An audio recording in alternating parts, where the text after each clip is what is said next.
ladies, if your children come to you and tell you that they feel uncomfortable around your boyfriend or around someone, you need to listen to them.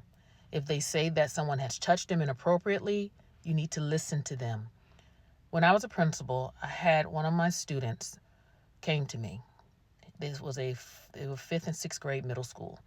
And she said to me, Mrs. Ayers, I feel irritated down there. So I was like, okay. First, I thought that was odd. What kind of conversation we having? And then I said, well, did you tell your mother? And she said, yes, I did. And I said, well, what did your mother say? And she said, well, my mom told me don't wipe so hard. And I said, okay. I said, well, is there anything you need me to do? And she's like, I just wanted to tell you that. And she left out my office. The next day, she says to me, Mrs. Ayers, I still feel irritated down there. So at this point, I'm thinking, okay, this is a cry for help at this point. Something's going on. So I called her mother. And I said, your daughter is telling me that she's experiencing some personal discomfort in her private area. Instantly, the mother's like, yeah, she needed to stop bathing so hard. She needed to stop doing this and doing this. I said, okay. Well, I said, maybe you could take her to the doctor or something, see what's going on. And then I said, let me ask you a question. Is there a man in the house? Is there someone there? My boyfriend is here. Why? I said, I'm just asking. I said, but it's just odd that a 5th grader is experiencing so much discomfort down there.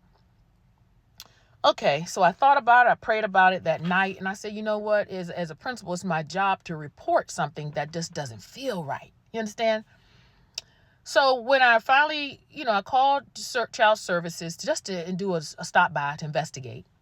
Long story short, the boyfriend was doing something inappropriate with that young girl. But the mother was mad at me and came up to the school ready to fight me because she'd rather have some Negro in her bed than be concerned about her daughter. So moms, when I tell you single moms, stop bringing men, and also, now listen, boys get molested too. Stop bringing men that you don't know well. Stop preferring a penis over your children. You must protect them at all costs. If you want a foo-la-la, take that stuff out the hotel. Do what you do, boo. I don't care. But I'm telling you, if I shared with you so many stories, and I'm going to, maybe it'll help you all, of what your children share with your principals that you all do, you will be shocked. So please do better.